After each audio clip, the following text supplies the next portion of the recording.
Ami Renardo, vous connaissez sans doute déjà Dorf Romantique, mais aujourd'hui on va s'attarder sur sa nouvelle version Sakura. Ici on est toujours sur un jeu de placement de tuiles coopératif pour 1 à 6 joueurs et avec des parties d'environ 45 minutes.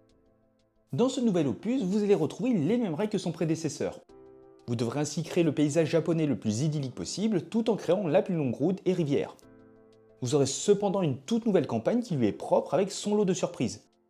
D'une partie à l'autre et selon les scores que vous allez atteindre, vous allez pouvoir déverrouiller du contenu caché dans des boîtes numérotées. Dedans, vous allez retrouver de nouveaux objectifs qui vous permettront d'atteindre des scores encore plus élevés. Mais sans plus attendre, voyons tout cela plus en détail. Dans une partie de Dorf Romantique Sakura, vous allez jouer à tour de rôle jusqu'à ce que vous devez révéler une tuile paysage mais qu'il n'y en a plus. Et dans ce cas-là, vous passerez au décompte des points. A votre tour, en fonction de l'état du jeu, vous devrez soit jouer une tuile paysage ou bien une tuile objectif. S'il y a moins de 3 tuiles objectifs avec un jeton dessus, vous devez en révéler une nouvelle. Autrement dit, lors des 3 premiers tours, vous révélerez forcément une tuile objectif. Chaque fois que vous en révélerez une, vous prendrez aussitôt un jeton objectif du type correspondant et vous placerez le tout dans la zone de jeu. Et dans le cas où il y a 3 tuiles objectifs avec un jeton, vous placerez une tuile paysage dans la zone de jeu. Et bien sûr, vous aurez des règles de placement à respecter. Lorsque vous placez une tuile, elle doit être adjacente à au moins une autre tuile. Sur certaines tuiles, vous retrouverez des routes ou des rivières. Ces éléments doivent être prolongés par une tuile du même type. Vous ne pourrez par exemple pas interrompre une rivière en venant y accoler un bord de tuile qui n'en comporte pas. À côté de ça, les terrains de type cerisier, rizière et village peuvent être placés comme vous le souhaitez, et pas nécessairement de manière à être adjacentes entre eux. Sur les jetons objectifs, vous trouverez une valeur allant de 4 à 6, qui indique le nombre exact de tuiles qui doivent être placées dans le territoire correspondant pour que l'objectif soit validé. C'est également le cas pour les rivières et les routes.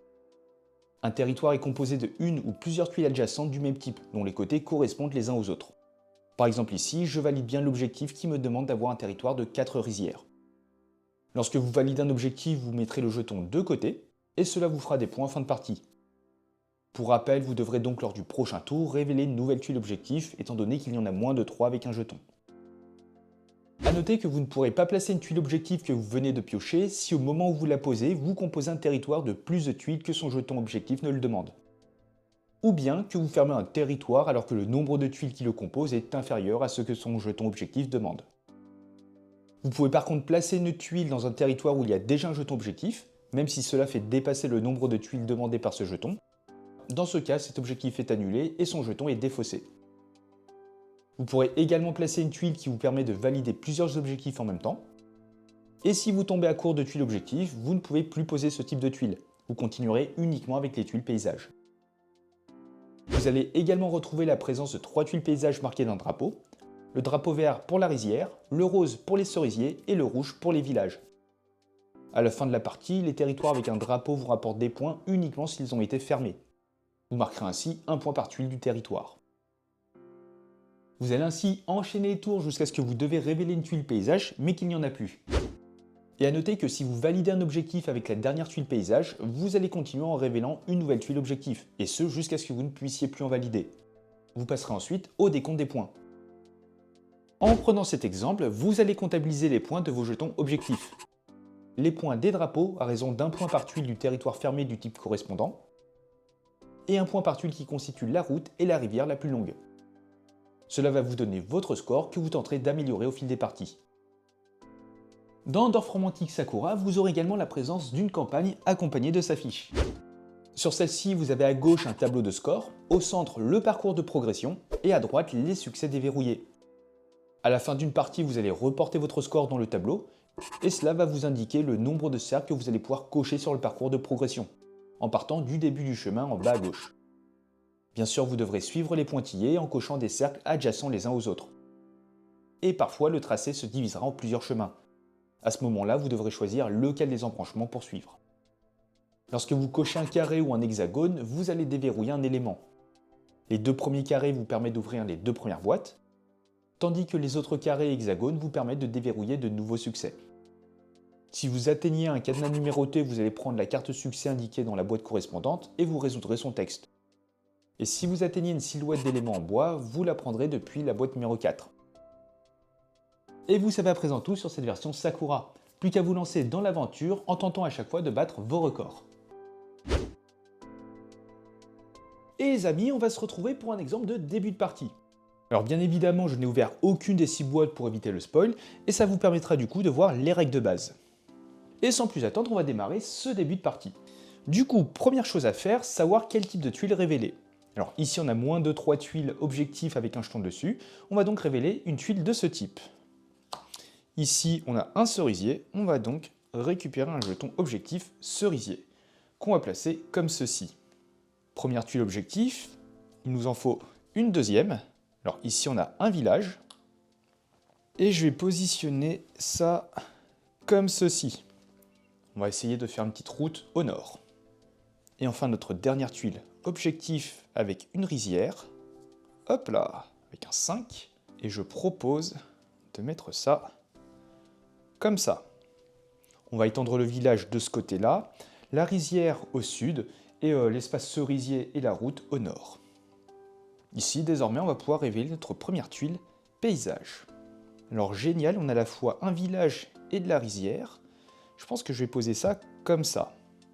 Alors ici, la rizière n'est pas connectée, mais je pourrais placer une tuile qui va permettre de joindre les deux. Et ici, les deux villages sont connectés. Nouvelle tuile, paysage. On a cette fois-ci une route avec un cerisier. On va mettre ça comme ça. C'est parfait.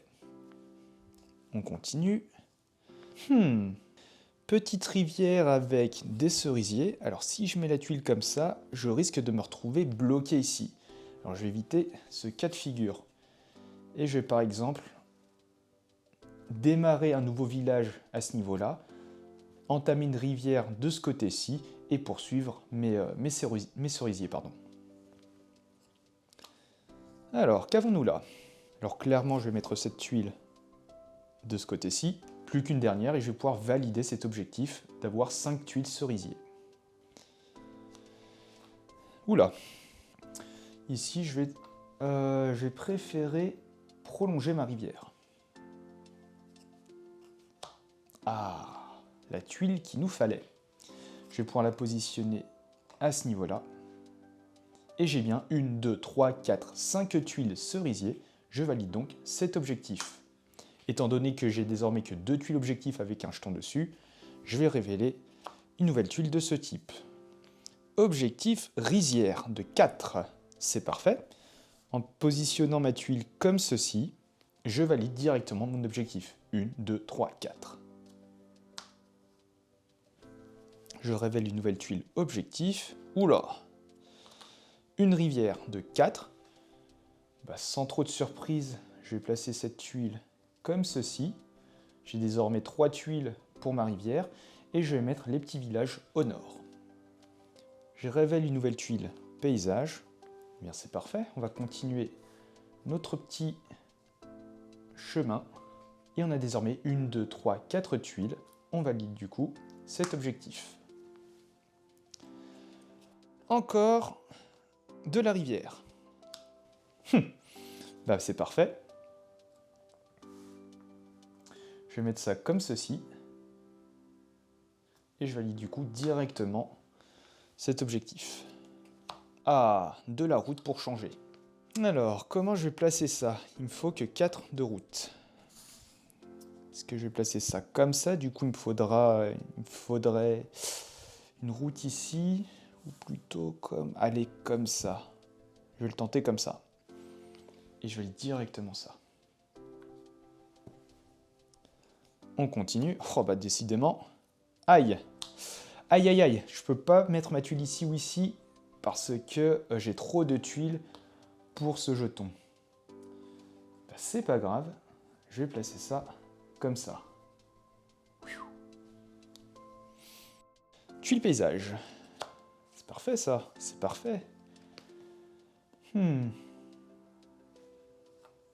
Comme ça, non, je pense qu'ici, je vais mettre plutôt de la rizière, donc je vais faire ça comme ceci.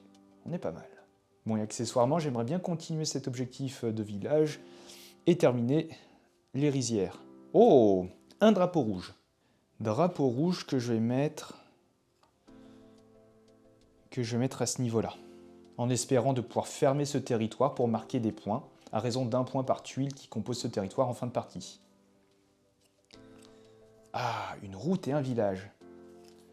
Allez, je vais faire ça comme ça pour valider, hop, mon objectif de route.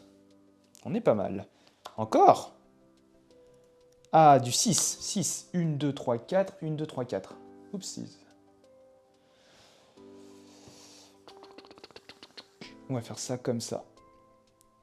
Histoire de rassembler soit des cerisiers, soit de la rizière ici. Ah, parfait. Enfin, je dis ça, mais c'est pas ouf. Parce que j'ai une route ici. Ça ne m'arrange pas trop. 1, 2, 3, 4, 5. Allez, on va fermer. Fin des hostilités. Fin de la route là. 1, 2, 3, 1, 2, 3, 4, 5, 6. Je valide cet objectif. Et on continue. Objectif de village de 5. C'est pas si mal. Alors, soit je le mets... Je peux le mettre comme ça. Comme ça, j'ai 1, 2, 3, 4. Je valide cet objectif et j'ai une ouverture pour étendre mon village à ce niveau-là. Objectif de route de 6. J'étais déjà à 6.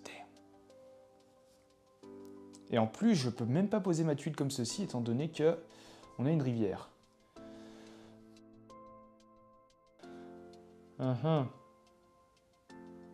Alors, je vais décaler tous les jetons. Et je vais poser ma rivière.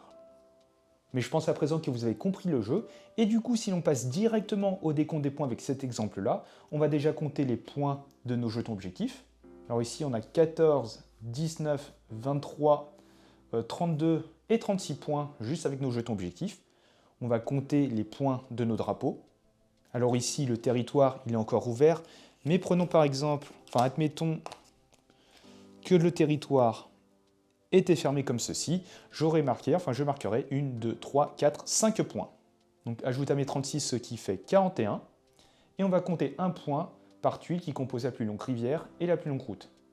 Donc 6 points. Et 1, 2, 3, 4, 5, 6 points encore. Cela vous donnera votre score final que vous allez reporter sur la fiche de campagne. Vous allez ainsi pouvoir progresser sur la piste de progression justement, et ce qui vous permettra de débloquer de nouveaux éléments dans les différentes boîtes. Et votre objectif ultime, battre vos records.